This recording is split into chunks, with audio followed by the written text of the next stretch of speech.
Hello, I'm Evan Brand, functional medicine practitioner, nutritional therapist, talking with you today about the top 5 signs and symptoms of low dopamine. Dopamine, everyone knows, it's a common neurotransmitter that's discussed in mental health.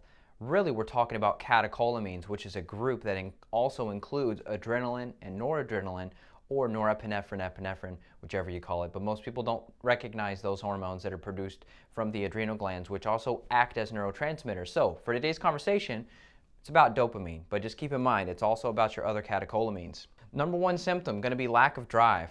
So I think of a lot of teenagers that I've seen, and especially the parents that I work with, they tell me their kids just don't have drive. They don't have that oomph to get stuff done. It's going to be a big symptom. We'll talk more about why in a second. Lack of focus, concentration problems, and/or ADHD. So this is the person who's just from one thing to another. They never complete tasks to completion. It's just everything's 50% done. Depression, especially like an apathetic form of depression where they're just like, I don't want to help myself, I don't want to do anything. Easily bored, once again, it comes to mind of the teenagers. I have a female client, many of them, that say, oh, my son or my daughter, they're always bored. They're so bored all the time.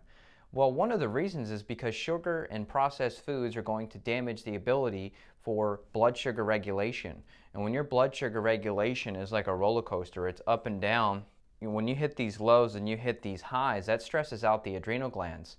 And the adrenal glands have to kick in gear to help give the backup support to the pancreas, which secretes insulin to knock down blood sugar. The adrenal glands have to secrete adrenaline and other hormones to pump this back up, and then it's too high, and you see how that whole system is stressful on the pancreas and the adrenals. All these symptoms can result.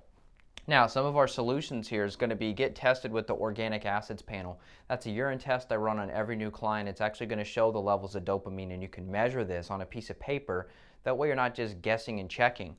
Number 2 is you want to look for gut infections, because here's the deal. If you've got parasites or bacterial infections or yeast overgrowth, that's going to basically stress out the gut. You've got these nerves throughout the gut that also can activate the nervous system, and if you're basically stuck in fight or flight due to gut infections, that's going to suppress dopamine. That's then going to create all these symptoms. So you've got to look for and fix gut issues.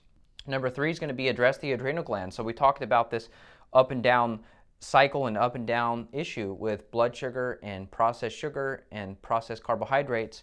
And so we've got to bring in some of the adaptogenic herbs. So that could be rhodiola, ashwagandha, eleuthero, cordyceps mushroom, reishi mushroom, B vitamins. These can all help support the adrenal glands so that if this process is going on, you're not going to tank out as quickly as someone else. Now, obviously, you've got to do the root cause medicine, and you've got to smooth this thing out by focusing more on a fat-based, even closer to a ketogenic diet, running on ketones rather than glucose. You're going to be much more stable.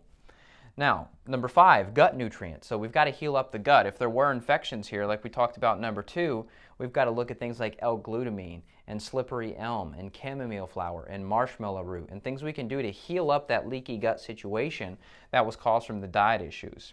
And then lastly, and why I say lastly, because most people do this first, they go to the amino acids like L-tyrosine, which is great. Tyrosine can very effectively boost up dopamine, and you can start at about 500 milligrams and you can work your way up to about 1,500 milligrams of aminos, but that's a Band-Aid approach. Now, if you're interested in allopathic medicine, right, you're not really getting to the root, you just want to fix the symptom, not the underlying cause, then yeah, you could go straight to the amino acids. But I encourage you, make sure you do steps number 1 through 5 as well so that you get the long-lasting results that you actually want. I hope this was helpful. I deal with this in the clinic daily. If you would like help with some of these symptoms, reach out. We're happy to help. You can click on screen. Take care. Bye-bye.